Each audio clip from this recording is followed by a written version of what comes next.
Some stories are sharp, jagged things meant to cut into you quickly. This one isn't like that. This story moves slowly.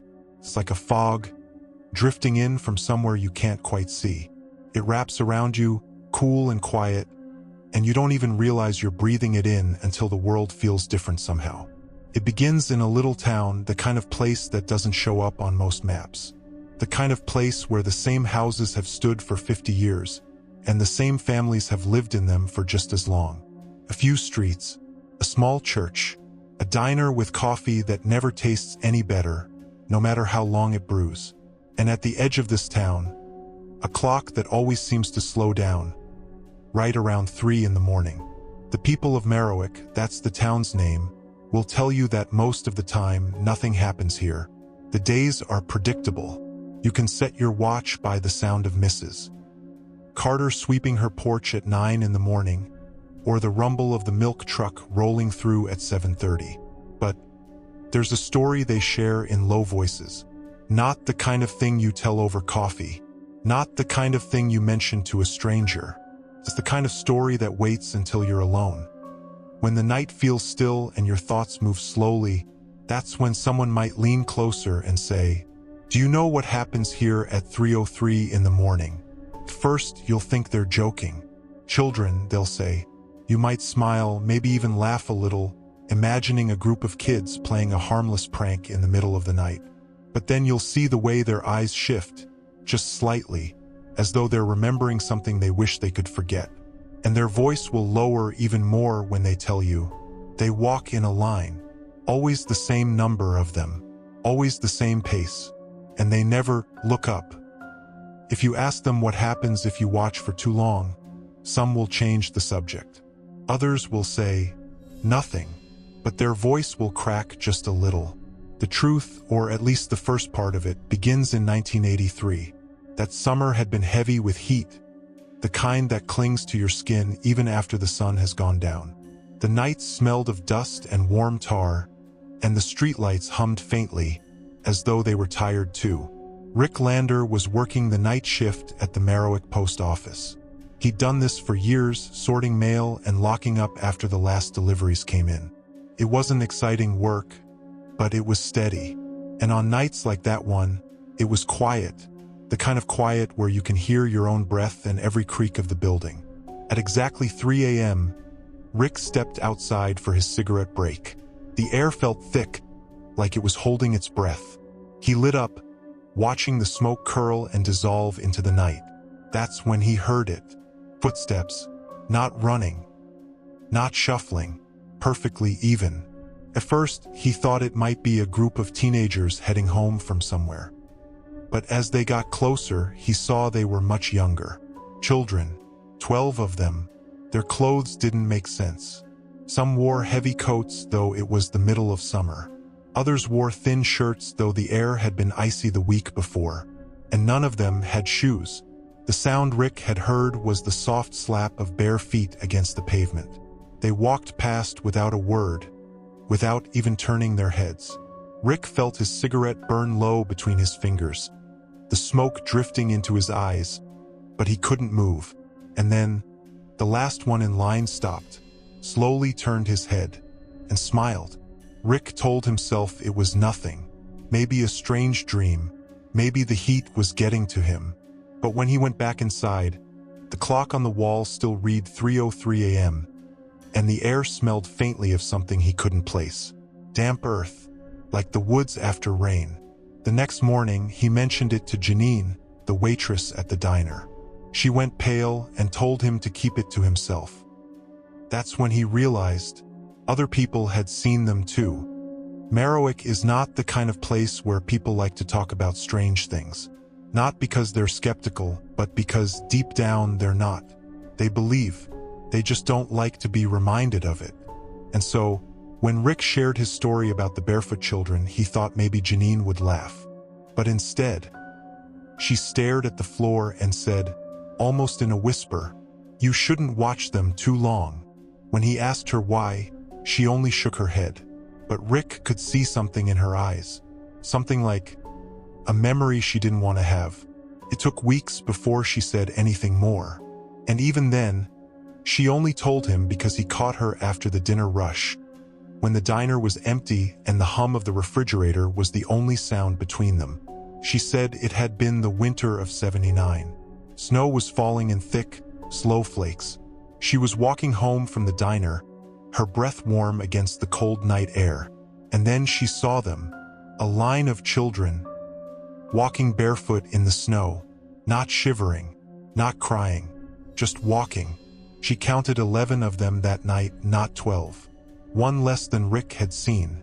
"I don't know if the number matters," she told him. But they weren't all there. Rick asked her what she meant about not watching them too long. Janine's voice grew quieter. She said she'd followed them once. Not close, but far enough to keep them in sight. They never sped up. They never slowed down. But somehow, she kept feeling as though they were getting farther and farther away. The street lamps began to flicker. The snow stopped falling. And the sound of the town, the hum of wires, the distant bark of a dog. All of it faded until there was nothing but the sound of her own heartbeat. That's when the last child in line turned his head. She couldn't see his eyes, but she felt, in that moment, as though he knew her name. She told Rick she turned around right then, walked home without looking back. But for the rest of the night, she heard footsteps outside her window. The next morning, there were no prints in the snow.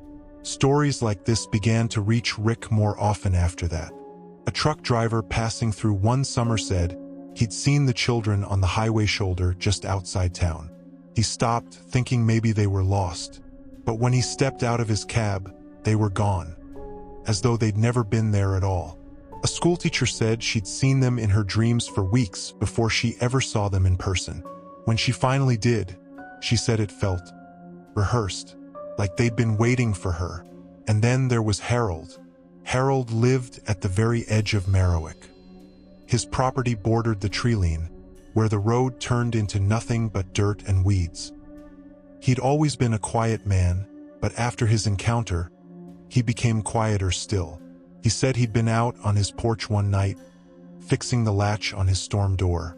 The moon was thin, barely lighting the grass. Then the children appeared at the edge of the woods, not from the road, not from a path, just there. 12 of them, walking toward the town. And in the silence, Harold swore he heard them whispering. He couldn't make out the words, but the rhythm of it, the rhythm matched the sound of their steps. Harold went inside, locked every door and window, and turned on the radio.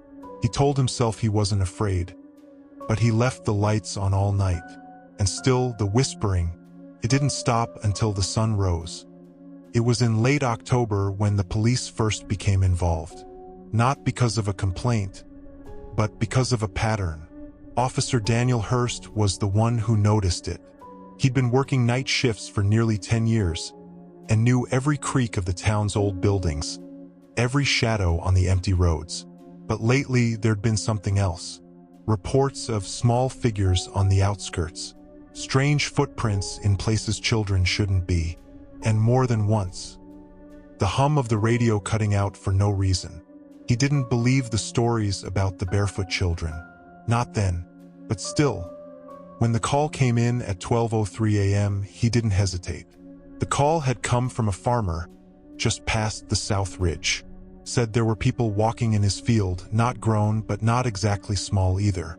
When Hurst arrived, he kept his spotlight low, scanning the tall grass. And then, there they were, 12 figures, walking in perfect silence, single file toward the road. They were pale, skin almost glowing against the dark. Clothes simple, white cotton, loose, old-fashioned. No shoes.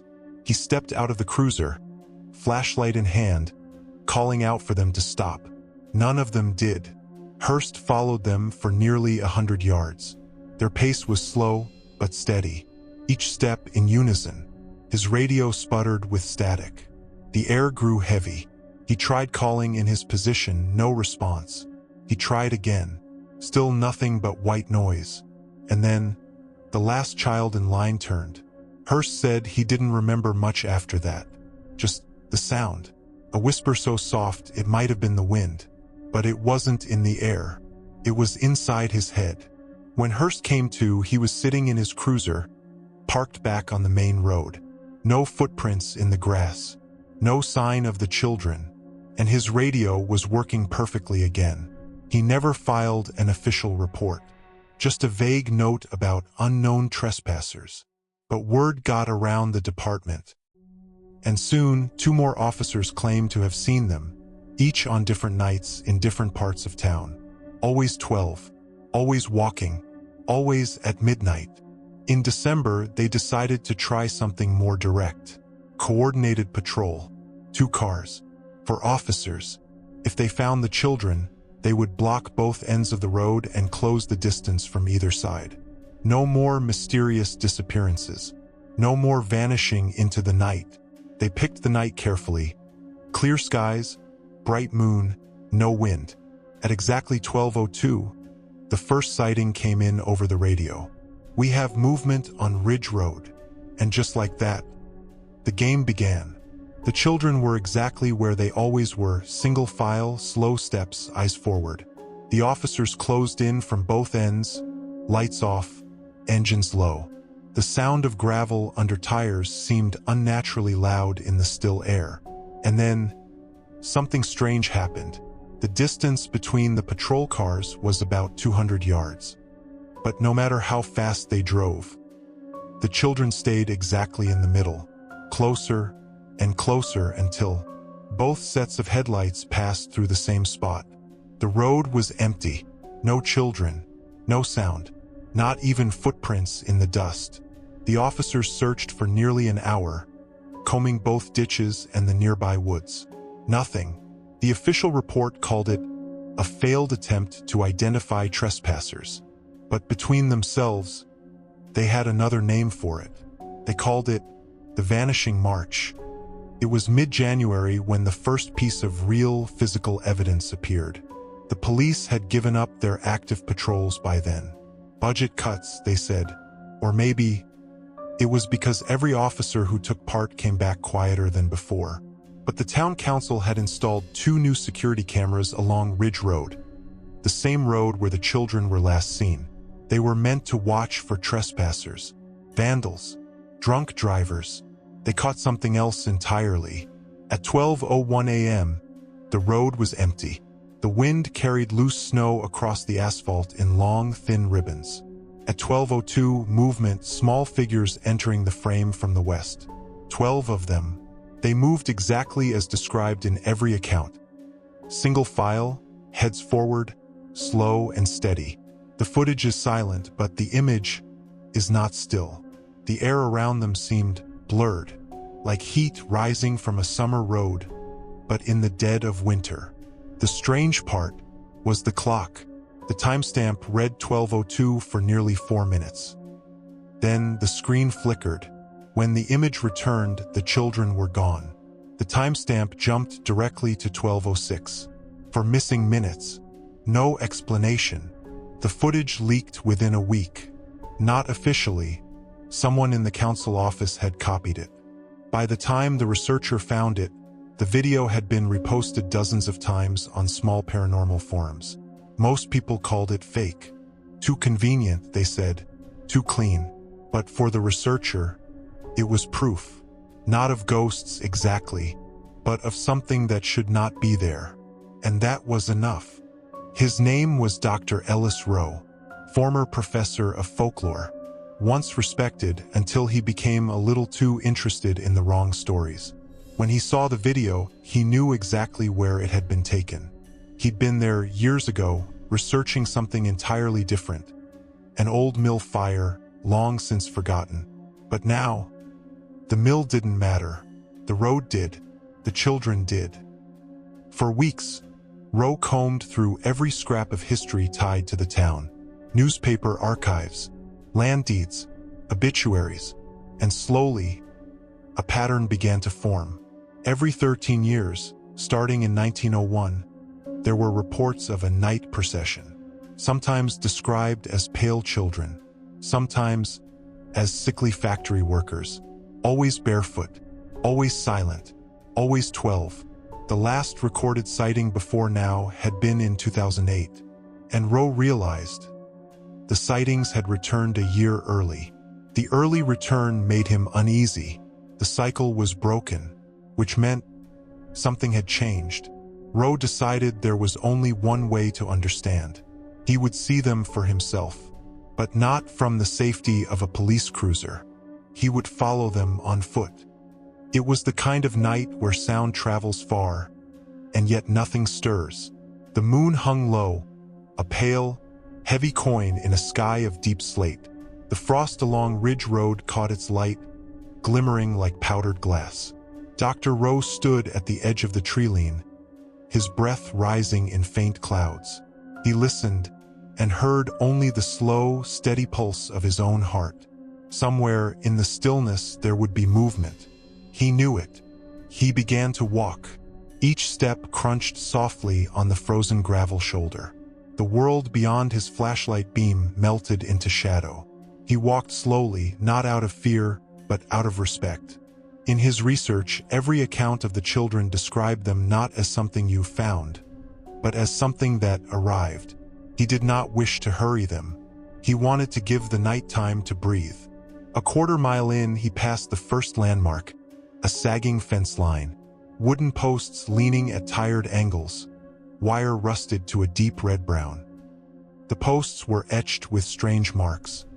He ran his gloved fingers along one, a shallow, deliberate carving, like a tally mark. 1, 2, 3, 4, 5, 12 in all. Roe's mouth went dry. This was not in the reports. He kept walking. The road dipped gently, leading to the narrow bridge over Cutter's Creek. The water below was black glass, still, except for the faintest swirl beneath the pilings. He paused at the center of the bridge, leaned over, listened. First, nothing. Then a rhythm, like bare feet padding across wet stone. Slow, unhurried, coming closer. He turned his flashlight off, let his eyes adjust. That was when he saw them, far down the road, no more than silhouettes. 12, moving as one. The line between each figure perfect, unbroken. And yet, they made no sound on the road. The wet pattering he heard continued from somewhere else, somewhere he could not see. He did not move. He had read what happened when you broke the line of their walk. The stories differed. Some said the child nearest to you would stop and look directly into your eyes. Others claimed the entire procession would turn in perfect unison. No one agreed on what came after. Roe had no intention of finding out. Not yet. They passed him, slowly, each figure no more than 2 arm lengths away. Roe's eyes followed their bare feet. They did not touch the ground. Just above the frost, their toes brushed the air, sending tiny eddies of vapor curling away. And then, the last child in line paused, turned its head just slightly. Roe saw no eyes, only a pale, reflective surface, like the face of a clock without hands. And then they were gone. No fading, no drifting into distance. One moment, they walked under the arc of the next streetlight. The next, the pool of light was empty. Roe realized only then that the wet pattering sound had stopped too. He stood there for a long time, long enough for his breath to freeze against the inside of his scarf. In his notebook, he wrote just 6 words. They were early. They are changing. He closed the book, started the long walk back. The frost on the road glistened, as though it had been disturbed. The walk back toward town should have been simple. A straight line, a mile of empty road. But Roe had not taken 10 steps before he saw them. Small marks in the frost, breaking the clean shimmer. They were not footprints, not quite. Each was shaped like a crescent, the edges sharp, the center smooth, as though something had pressed into the ground without weight, without warmth. And they were fresh. They led away from the road, into the tree-line. Roe hesitated only once, just long enough to glance back at the safety of the bridge's lamplight. Then he stepped off the gravel shoulder and into the trees. The forest air was colder, sharper. The smell was different too, No longer the clean frost of the open road, but something damp, faintly metallic. He followed the crescents over roots and between narrow trunks. Each step made the frost crackle softly, like paper tearing in slow motion. After a while, he realized the sound was not only beneath his boots. It was ahead of him too. As though the trail's maker was not far. The trail widened, became two parallel lines of crescents, side by side, as if two figures had walked together. Then 3, then 4. Ro slowed his breathing. He felt a strange pull, not forward, but downward, as though the forest floor beneath the frost was somehow softer now, almost hollow. The trees opened suddenly, a small clearing no larger than a farmhouse kitchen. In its center, a ring of stones, 12 in all. Each was no higher than Ro's knee, and each leaned inward, as though straining toward the center of the circle. And in that center, the frost was gone. Just dark, bare earth, pulsing faintly, as if it had been breathing. He stepped closer. His breath grew heavier, clouding in the beam of his flashlight. The earth's surface rippled, just once. And then, the wet pattering sound began again, but from beneath him. A slow, steady rhythm, like someone pacing, in a room just under the floor. Ro's hands trembled. He reached for his notebook, not to write but to mark the page, to feel something solid and known. But when he looked down, the notebook was not in his hand. It was in the center of the circle, resting on the bare earth, as though someone had placed it there for him to find.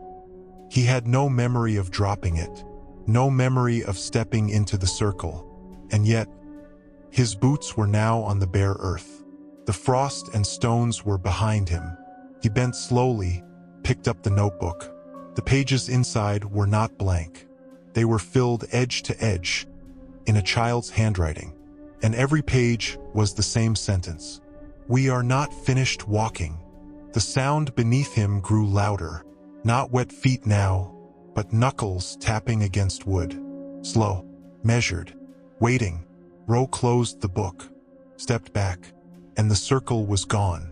Just forest, frost untouched, no stones, no bare earth, only his breath, and the feeling that he had been somewhere he should not have been. Ro turned toward the way he thought he had come. He had a picture of it in his mind, the narrow cut in the trees, the moonlight spilling onto the road. But when he reached it, it was not the road. It was another clearing, smaller than the last. No stones this time, no bare earth, just frost, pale as milk, stretching in every direction. He turned again, picked another direction, walked until the cold stung his eyes. The trees opened once more.